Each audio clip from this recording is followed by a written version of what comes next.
Alright, what's up, y'all? I'm Bruh Ambition. I'm here with my bruh. It's our first time getting together.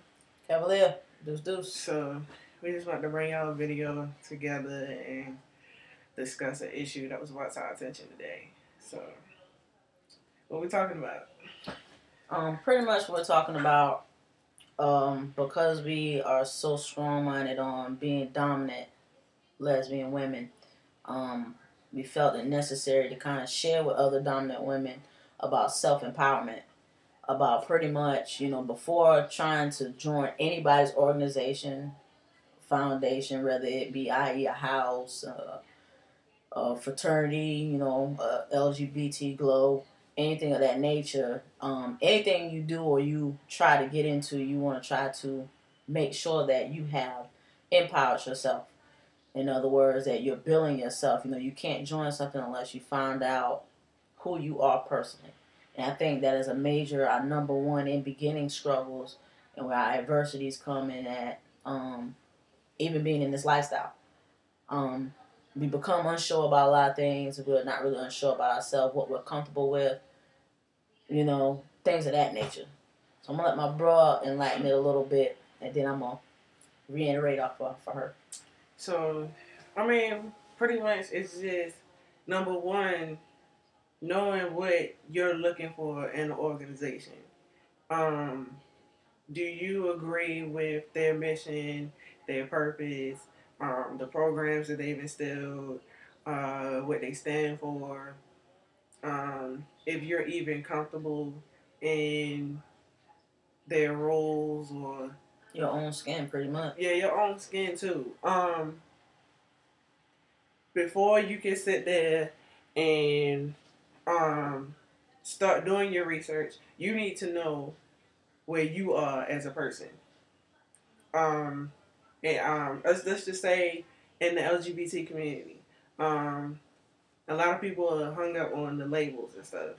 What they label themselves as, what should they label themselves as. Yeah, stud, soft stud, ag, androgynous. Right. One thing that was told to me that shone light on me after even crossing the line with Theta was that, there's nothing wrong with labels as long as you don't allow the label to make you who you are. In other words, one day you say, okay, well, I'm a lesbian, and someone say, well, you're more masculine, so you should be a stud. You don't live up to the label.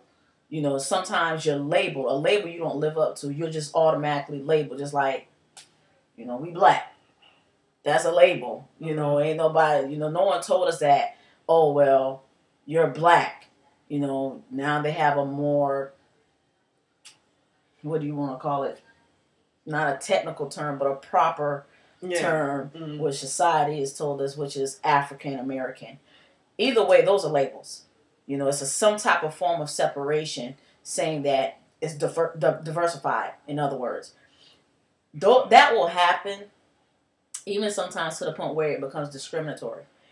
But that doesn't mean you allow the label to make you who you are. You need to know who you are yourself. And understand that just because I might have a label and I'm comfortable with the fact that, people label me as a stud, that just because you wear men's clothing that you're a stud. Yeah, or they even say that a stud got to be somebody that's, I guess for a stud, the label is considered and categorized as a masculine woman. But not all masculine women are studs. Not all masculine women are homosexual.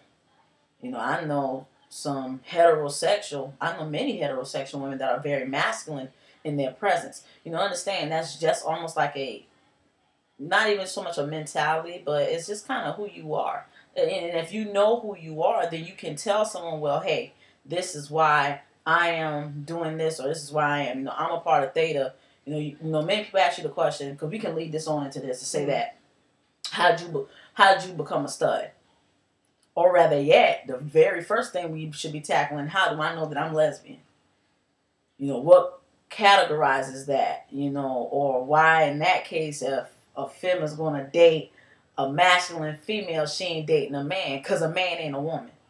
That's just real. If you're a lesbian, then obviously you're a woman that like women. I mean, yeah, we can get into the bedroom scene, but that's the problem. We allow this bedroom stuff to categorize what we do. Me and my bro, we had this discussion many times before. Me and other masculine women have had this discussion about S for S, studs for studs. Frankly, I don't think it's no problem. My thing is, how can I sit here and treat somebody else different when the rest of society is treating all of us different? We all in the melting pot together, period. Number one. Number two, just because something is not my preference doesn't mean that it doesn't make it okay for the rest. Yeah, many of us, the majority, a lot of studs are going to like femmes or going to be with femmes. Femmes like, but I know plenty of femmes that don't like studs. They like femmes. Right. I mean, I have no problem with that. Why? Because that's not my bedroom and that's not it my might preference. not even be sexual. It yeah, can just be, I mean, you're that ain't none of nobody's business, you know? Period. But fact of the matter is, I take my hat off to those because I know y'all, even with us facing adversity, that's a added adversity that should not be, but it exists. But studs for studs, that's fine. I am not a stud for stud. I'm happily married to a femme. That's just my preference. I just want to put that out there. I mean, I don't have a problem. I don't have a problem with it at all. Do what you gotta do. My thing is this. Why are we so concerned about that instead of our whole point of this video, self-empowerment? That's why we got these letters that we got on. We earned these. Earn them. Seriously earned them. But we're not here because, we want to be an alpha or we want to be like a divine nine. It's not that. One thing that we got into today, we had the blessing of being able to do a forum with other LGBT glows. I loved it. It was a great, great, great privilege and honor to be in their presence. And I take my hats off to them, on Phi Alpha Nu. Yeah, a lot of people out there. Delta Phi, Upsilon, all those guys. I mean, everybody. It was just awesome, to be enhanced and elevated to a different level. You need to evolve. Our mentalities need to evolve. It's no longer club scene. We go dance at this club, or we doing this, that, and the third. Things that aren't of any importance. No, it's not. These things are getting null and void because here it is. We have people. We got a select few that are asking, why are we, with same sex? Why are we doing what we're doing? Someone asks you that question and you just say, okay, well, this is just me. Do you really know that this is just you? If you've not taken the time to know yourself. You can't say that. Some people, they kind of want to discuss it. Yeah, it's your right to say no, but I like it when I can lay knowledge on somebody and really truly explain the foundation of what it is, and they walk away with a true understanding. These organizations, what you feel to realize, not all are the same, but many serve a lot of the same purposes, and there are many good ones out there, including our org. I can speak for my org because this is my org. I'm living through it, and this has elevated me in so many different ways, more than one. Yeah, your friends gonna change, because people change. A lot of people don't like change, but all change ain't bad change. Everybody should be constantly evolving. Yeah, everybody. If no one that you're around right now and you're surrounded around is for your elevation or for your improvement or what you're doing to further yourself, they are not really truly for you. And if they don't take the time, I give you something to check out for those that are religious, even the ones that are not. There's on YouTube. There's a video with T.D. Jakes. He talks about a confidant, a constituent, and a comrade. Check that video out. That'll break that down for you real quick. Everybody is not for you, even the ones that appear to be. They may be only for what you are for in that moment. Yeah, I mean, and then I want to go back to something as far as like finding an org that best fits you. First of all, don't go off of a title and with the normalcy of that title is. Yeah. All studs don't wear men's clothing 24/7. No. That's number one. Because there's some studs out here that's about their paper. And if their job requires them to come in a feminine suit, a dress and a skirt, you know, or a dress and a skirt, and then they curl their hair or whatever the case may be.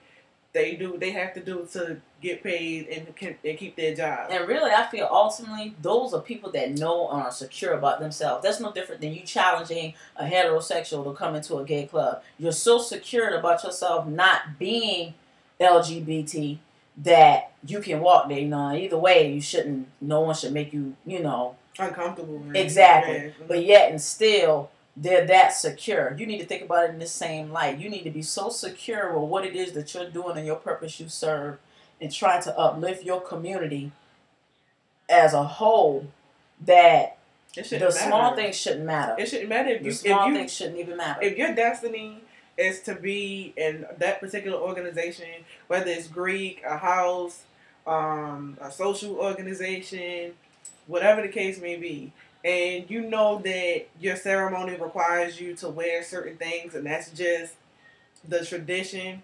If that is your destiny, and that's what you feel in your heart, and that is for you, it shouldn't matter if you have to go out there in a monkey suit. At the end of the day, don't let nobody make we wouldn't do that, you know. But that's still about knowing yourself, right? Because you don't know some people out here, and it's sad. A lot. They miss out on so many opportunities. A lot of studs or masculine women, and even femmes get done this too, but I'm just pointing out studs right now because that's what I identify as. We allow people to manipulate us.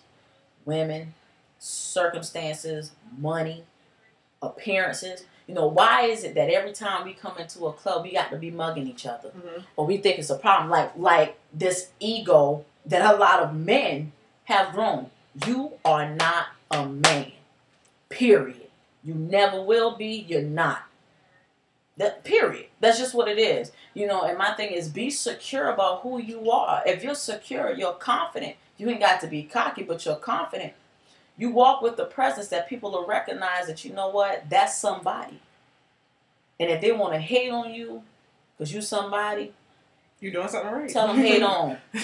Like Jill Scott said, tell them hate on hater. It's just what it is. Keep it moving. My thing is those things are not of importance. Begin to get self-assured of what's important for you.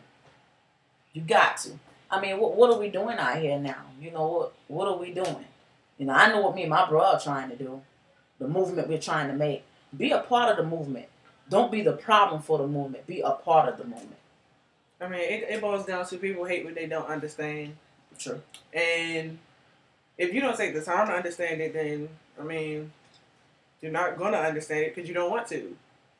But you have to be more open-minded and receptive to things that's going on around you. Because you never know what opportunity you're missing out on. True. It could be anything. You could be missing out on lifelong friends. And lifelong commitments. Mm-hmm. This is it. I ain't trying to tell you this all for you, but this all is for me. Yes. It ain't no true fire like a theta fire. I'm trying to tell you. I'm here to tell y'all. But once you get to that experience, and like I said, you get to that plateau, a lot of us begin to change a lot of things about ourselves. We want to continue to evolve. So even for those of us, this is an organization, individuals of representation of an organization speaking to you. But my key thing I leave to you is this. Whatever you choose to do, being that you're a lesbian, whether you straight, gay, it don't matter. Make sure that you're uplifting yourself and others. If you cannot love yourself, you cannot love anyone else. And that's just real. I love my bro. Mm-hmm. Know what it is, theta for life. Mm-hmm. And we just got to leave y'all with that. But that's food for thought coming from the Raven. Exactly. Come! Come! For sure.